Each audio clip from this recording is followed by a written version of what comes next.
លោកអ្នកប្រហែលជាធ្លាប់បានឮហើយនៅសំឡេងស្ត្រីម្នាក់ដែលស្រែកថាខ្មុលមកខ្មុលមកពិសេសពេលរំធំបាសសប្បាយណាស់ជាមួយនឹងប៉បដើម្បីតាក់ទាញសត្វខ្មុលហើយសំឡេងដ៏គួរឲ្យអស់សំណើចនេះបានក្លាយជាល្បីល្បាញយ៉ាងខ្លាំងក្នុងបណ្ដាញសង្គម TikTok រហូតដល់មានអ្នកយកទៅ remix ជាសំឡេងញាក់ទៀតផងតាមពិតទៅសំឡេងនេះមានប្រវត្តិដ៏គួរឲ្យតក់ស្លុតនិងព្រឺព្រួចនៅក្នុងភូមិដាច់ស្រយាលមួយដែលព័ទ្ធជុំវិញដោយព្រៃព្រឹក្សានិងភ្នំក្រំថ្មដ៏ស្រស់ស្រាយ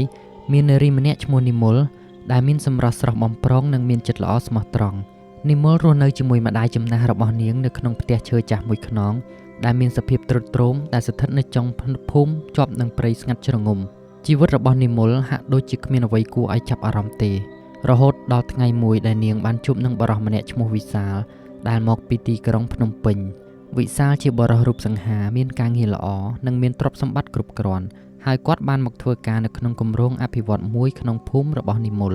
ពួកគេបានជួបគ្នាដែលចៃដន្យនៅផ្សារភូមិហើយក៏ចាប់ផ្ដើមស្រឡាញ់គ្នាយ៉ាងជ្រាលជ្រៅ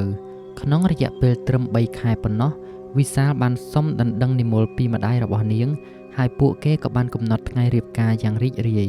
មុនថ្ងៃរៀបការមួយសប្តាហ៍និមលនិងវិសាលក៏បានសម្រេចចិត្តធ្វើដំណើរទៅចែកសម្បត្តិមង្គលការដល់ញាតិមិត្តនៅស្រុកឆ្ងាយមួយពួកគេជិះម៉ូតូតាមផ្លូវភ្នំដែលមានសភាពកាច់កោងនិងគ្រោះថ្នាក់ជាខ្លាំង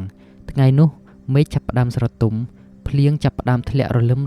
ហើយខ្យល់បក់យ៉ាងខ្លាំងបណ្ដាលឲ្យស្លឹកឈើក្នុងព្រៃបង្កើតជាសំឡេងបក់បោកយ៉ាងគួរឲ្យរន្ធត់ពេលដែលពួកគេបើកម៉ូតូមកដល់ស្ពានឈើចាស់មួយដែលឆ្លងកាត់ជ្រោះភ្នំដ៏ជ្រៅស្រាប់តែមានសត្វទន្សាយមួយក្បាលលោតកាត់មុខម៉ូតូវិសាលភ្ញាក់ផ្អើលបានបត់ម៉ូតូយ៉ាងបន្ទាន់បណ្ដាលឲ្យម៉ូតូរអិលហើយធ្លាក់ចេញពីស្ពាននិមលត្រូវបោកក្បាលនឹងថ្មយ៉ាងខ្លាំងបណ្ដាលឲ្យនាងស្លាប់ភ្លាមនៅនឹងកន្លែង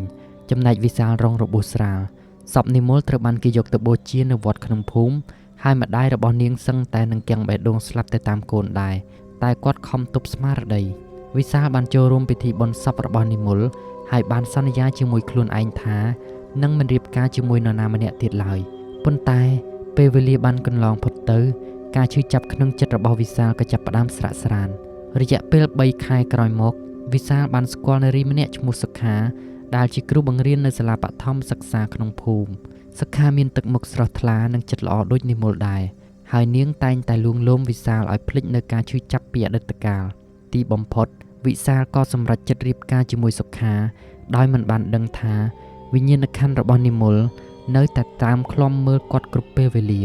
នៅថ្ងៃរៀបការរបស់វិសាលនិងសុខាពិធីបានប្រារព្ធឡើងនៅក្នុងរោងការដ៏ធំមួយដែលតុបតែងយ៉ាងស្រស់ស្អាតភ្ញៀវជាច្រើនបានមកចូលរួមហើយសំឡេងតន្ត្រីអកេះកំពុងតែលេងបទពិរោះកំដរភ្ញៀវឡើងបន្លឺយ៉ាងរីករាយប៉ុន្តែនៅពេលដែលពិធីកំពុងតែដំណើរការទៅមុខស្រាប់តែមានខ្យល់កន្ត្រាក់មួយបក់មកបោកយ៉ាងខ្លាំងបណ្ដាលឲ្យភ្លើងអគ្គិសនីទាំងអស់រលត់ភ្លាមក្នុងភាពងងឹតស្លុបមានសំឡេងស្រែកយំដ៏គួរឲ្យព្រឺខ្នងបន្លឺឡើងហើយវិញ្ញាណក្ខន្ធរបស់និមលក៏បង្ហាញខ្លួនឡើងនាងស្ថិតនៅក្នុងសភាពគួរឲ្យរន្ធត់ជាមួយនឹងសម្លៀកបំពាក់ពណ៌សប្រឡាក់ឈាមនិងមុខដែលបែកបាក់ឆ្អឹងយ៉ាងអាក្រក់ភ្ញៀវទាំងអស់បានរត់ចេញពីរោងការដោយភាពភ័យតក់ស្លុតប៉ុន្តែវិសាលនិងសុខាមិនអាចរត់គេចបានព្រោះវិញ្ញាណក្ខន្ធរបស់និមលបានបិទច្រកចេញទាំងអស់វិញ្ញាណក្ខន្ធនិមល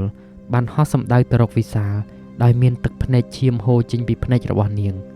បានព្យាយាមច្របាច់កវិសាលដោយស្រែកថាបងបានសន្យាថានឹងស្រឡាញ់តែខ្ញុំម្នាក់ប៉ុន្តែសំណាងល្អនៅពេលនោះមានព្រះសង្ឃមួយអង្គដែលគង់នៅក្នុងពិធីដែលបាននិមន្តមកឆាន់ការដែរនោះបានសូត្រធម៌បណ្ដេញវិញ្ញាណក្ខន្ធនោះឲ្យចេញទៅទោះបីជាវិញ្ញាណក្ខន្ធនិមលត្រូវបានបណ្ដេញចេញក៏ដោយក៏នាងមិនព្រមឈប់លងបន្លាចវិសាលនិងសុខាឡើយរាល់ពេលយប់ពួកគេតែងតែឮសំឡេងស្រែកយំនៅជុំវិញផ្ទះហើយជួនកាលក៏ឃើញស្រមោលស្ត្រីស្លៀកសម្លៀកបំពាក់ពណ៌សឈរនៅមុខបង្អួចផ្ទះរបស់ពួកគេពេលខ្លះសុខាក៏ចាប់ផ្ដើមមានអាការៈចម្លែកដូចជានិយាយភាសាផ្សេងឬដើរក្នុងពេលគេងម្ដាយរបស់និមលដែលបានមើលឃើញព្រឹត្តិការណ៍ទាំងអស់នេះមានការព្រួយបារម្ភយ៉ាងខ្លាំងចំពោះវិញ្ញាណក្ខន្ធកូនស្រីរបស់គាត់បានសម្រេចចិត្តទៅរកគ្រូខ្មែរម្នាក់ដែលមានឫទ្ធិអំណាចខាងមន្តអាគមដើម្បីស្វែងរកវិធីជួយឲ្យព្រលឹងកូនស្រីរបស់គាត់បានស្ងប់សុខនៅពេលជួបគ្រូគាត់បានដឹងថាមានតែការធ្វើពិធីបួងសួងនិងសុំខមាទោសទើបអាចជួយព្រលឹងនិមលឲ្យស្ងប់សុខគ្រូខ្មែរបានណែនាំឲ្យធ្វើពិធីមួយនៅកន្លែងដែលនិមលស្លាប់ដោយត្រូវអញ្ជើញព្រះសង្ឃចំនួន 5-4 អង្គមកសូត្រធម៌ និងត្រូវដុតធូបព្រមទាំងដាក់ទៀនជូនវិញ្ញាណក្ខន្ធនិមលប៉ុន្តែនៅពេលដែលពិធីកំពុងដំណើរការស្រាប់តែមានព្យុះភ្លៀងយ៉ាងខ្លាំងបោកបក់មកបណ្ដាលឲ្យទង់ធូបដែលគេដុតរលត់អស់ម្ដាយនិមលបានឃើញស្រមោលកូនស្រីរបស់គាត់ឈរនៅពីចម្ងាយជាមួយនឹងទឹកមុខក្រៀមក្រំនៅពេលនោះម្ដាយនិមលក៏បានស្រែកហៅកូនស្រីរបស់គាត់ដោយក្តីស្រឡាញ់និងអាណិតអាសូរថាមកខ្មុលមកខ្មុលមកព្រលឹងនិមលបានហោះចូលមករកម្ដាយរបស់នាងហើយនៅពេលនោះដែរគ្រូខ្មែរក៏បានប្រាប់ថាមានតែសំឡេងហៅរបស់ម្ដាយទេទើបអាចធ្វើឲ្យព្រលឹងនិមលស្ងប់សុខបានចាប់តាំងពីពេលនោះមករាល់ពេលដែលមានពិធីមង្គលការណាមួយក្នុងភូមិម្ដាយនិមលតែងតែទៅឈរនៅកន្លែងដាច់ស្រយាលមួយហើយស្រែកហៅកូនស្រីរបស់គាត់ដើម្បីពន្យាពេលកុំឲ្យព្រលឹងកូនស្រីគាត់ទៅយាយីរោងពិធីការប៉ុន្តែពេលវេលាបានកន្លងផុតទៅម្ដាយនិមលក៏កាន់តែចាស់ជរាសំឡេងរបស់គាត់ក៏លែងមានកម្លាំងដូចមុនទៀតអ្នកភូមិបានជួយគ្នារកវិធីថ្មីមួយដោយថតសំឡេងម្ដាយនិមលទុកហើយយកទៅចាក់នៅកន្លែងដាច់ស្រយាលក្នុងព្រៃនៅពេលមានពិធីមង្គលការវិធីនេះបានជួយឲ្យព្រលឹងនិមលមិនទៅរំខានពិធីមង្គលការរបស់អ្នកដទៃប៉ុន្តែនៅពេលដែលម្ដាយនិមលបានទទួលមរណភាពវិញ្ញាណក្ខន្ធនិមលបានចាប់ផ្ដើមចេញមកលងបន្លាចម្ដងទៀតលើកនេះនាងមិនគ្រាន់តែលងបន្លាចនៅពេលមានពិធីមង្គលការប៉ុណ្ណោះទេតែថែមទាំងចេញមកលងនៅពេលយប់ស្ងាត់ទៀតផងអ្នកភូមិបានឮសំឡេងស្រែកយំរបស់និមលស្ទើរតែរាល់យប់ហើយមានអ្នកខ្លះក៏បានឃើញស្រមោលនាងអង្គុយនៅលើដើមឈើធំមួយ